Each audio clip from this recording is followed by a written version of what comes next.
The Magic Kingdom's Hall of Presidents is one of Disney's oldest and longest-running stage shows. Featuring over 40 animatronic figures of American presidents, the attraction is an homage to the nation's past and present leaders. But despite being an opening day attraction exclusive entirely to Disney World, the concept itself can actually be traced back to the early days of Disneyland. So, in this video, we'll be taking a look back at the history of the show, as well as how the idea for it evolved and changed throughout the 12 years it spent in development. Following the initial success of Disneyland in the mid-1950s, Disney was already gearing up to begin work on the park's first ever expansion, a new area just off Main Street called Liberty Street. As originally envisioned, Liberty Street would have been a tribute to the Revolutionary War era of the United States. Throughout the area, there would be a few different shops and exhibits, all of course themed after colonial America. The whole expansion was designed to be a kind of living museum, where visitors could fully immerse themselves into that time period. And of course, like most Disneyland expansions, the new one would also come with some new attractions. The first was the Hall of the Declaration of Independence, a show where 3 famous American paintings would come to life via 3-dimensional figures, and recount the historical implications of each scene, with the show's main focal point being the signing of the Declaration. The second was another show by the name of One Nation Under God, where guests would be able to see all of the United States presidents standing together on the same stage, and hear about the history of the presidency and what each of them did. The only problem was that the technology for their visions of both shows didn't yet exist. You'll have to keep in mind, animatronics were still a very new thing for Disney back then, and at the time they hadn't even created one fully lifelike figure, let alone the 30 or 40 they would need for both shows. Despite that, Disney still decided to go forward with development on the attractions. Starting off small, Walt tasked Imagineers with creating a life-size replica of America's 16th president, Abraham Lincoln, as a kind of sample product for potential sponsors to see what Disney could create with proper funding. The end result was a major milestone for WED, and also an impressive feat of engineering. Created by Bob Gurr and Roger Broggie, the Lincoln animatronic was one of, if not the most advanced of its time, being able to sit down, stand back up, speak, and even blink. Impressed by the realism of the figure, the project was then sponsored by the state of Illinois to be presented at the 1964 World's Fair. Unfortunately though, due to time constraints, Imagineers would be unable to create enough similar figures for either of their 2 planned shows, prompting them to instead use a Lincoln animatronic in a separate new show called Great Moments with Mr. Lincoln.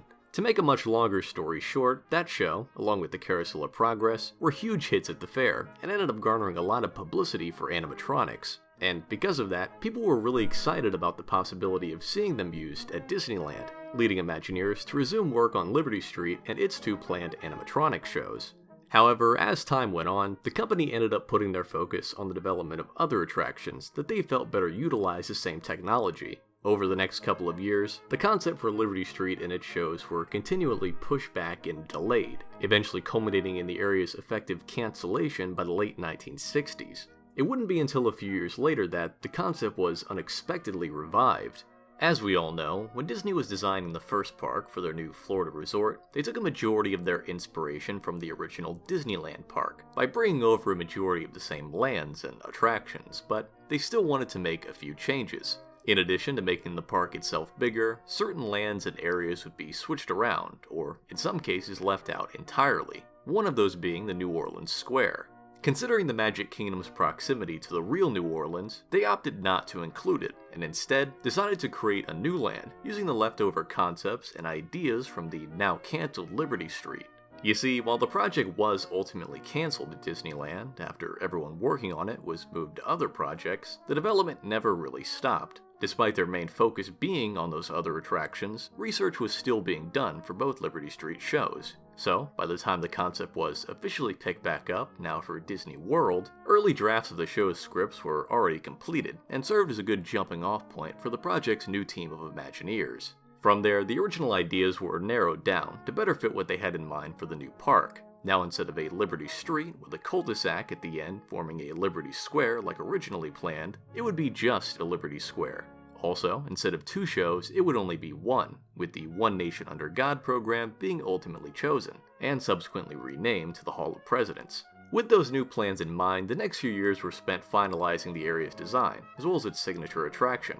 But after all the planning and construction were completed, the area was ready to be opened alongside the rest of the park on October 1st of 1971.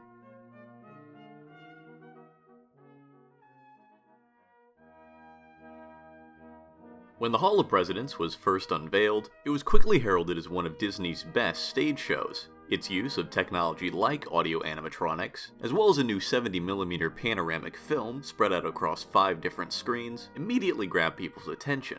But the real hook was the program itself. Behind all of its technical prowess, the show actually had a good sense of heart, and was able to stir up some real feelings of patriotism. The perfect attraction, considering America was just about to celebrate its bicentennial in 1976.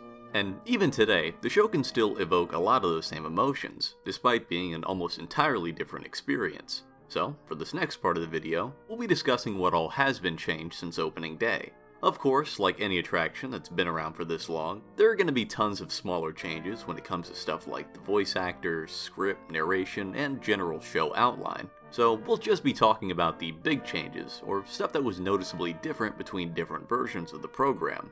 In the off chance that you're not familiar with the show, it's important to keep in mind that it's broken up into 2 different parts. The first can best be described as a presentation, where narration is given over a film showcasing paintings of whichever historical event is being talked about. The second part is what most people know the attraction for, that being the animatronic presidents themselves, who actually only take up about the last 5 minutes of the roughly 20-minute program. So just remember that most of the changes I'm about to discuss relate to the first part of the show. The original show was very much in the same vein as the One Nation Under God concept, where the primary focus would be on the early history of America.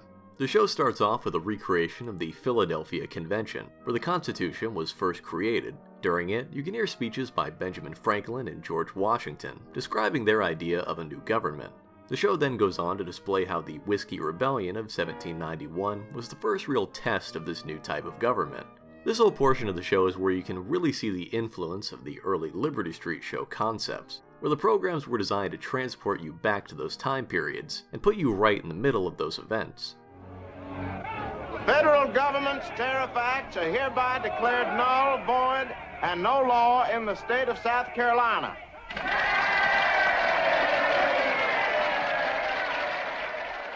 The show then jumps ahead to the time of Abraham Lincoln, and talks about how he dealt with the threat of secession during his presidency. For the most part, this whole section borrowed a lot from the original Great Moments with Mr. Lincoln show, touching on the American Civil War and what effect that had on the country, all aided by various speeches he gave during it.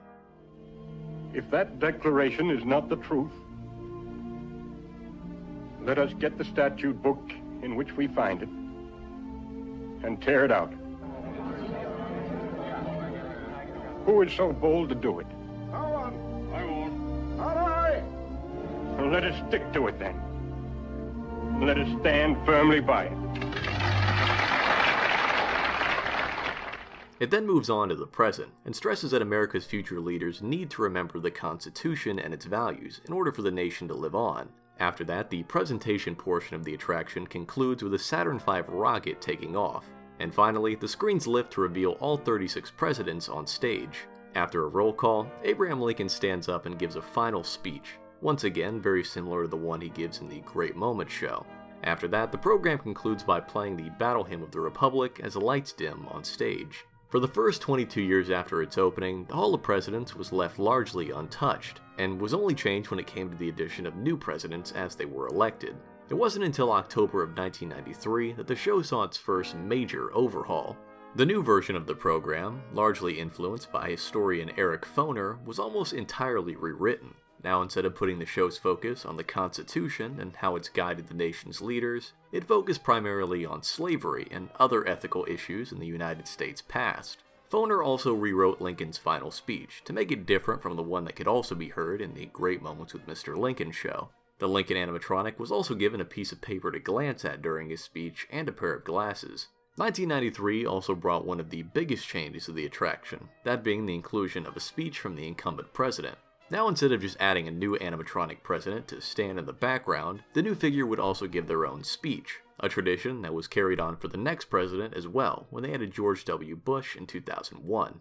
The next big set of changes weren't until 2009, when the program was revised again.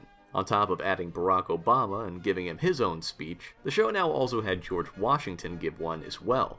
Because of the fact that both Washington and Obama spoke one after another at the end of the show, Lincoln now speaks in the middle of it, reciting his Gettysburg Address after it's talked about in the program. Finally, the last set of changes came in 2017, when President Trump was added to the attraction. The show itself now has a different narrator, and touches on some new topics throughout the country's history. Since there are so many little differences from the 2009 version, I'll link in the description to a few different videos so you can compare and contrast them yourself. Again, the changes are plentiful, but not very noteworthy.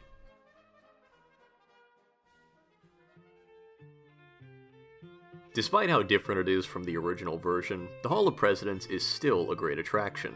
While it is unfortunate that the original focus of the show was altered into something that had almost nothing to do with the presidency and Constitution, I think Disney's managed to turn that back around and refocus the show to be a little bit closer to its original message. Overall, I'm also really glad to see that the company still cares about updating their older attractions and keeping them from feeling dated, by upgrading things like the animatronics to keep those as lifelike as possible, which to me at least shows a lot of respect for the original creators, who very much valued attention to detail, in everything from the extremely detailed faces of each president to the fabric of the suits they've got on. If there ever was an opening day attraction at the Magic Kingdom that I thought needed to be preserved, it would be the Hall of Presidents. Not only is it a very well executed and enjoyable program, but it's also one that can bring out a sense of pride and unity across political parties, and that seems to be more important now than ever.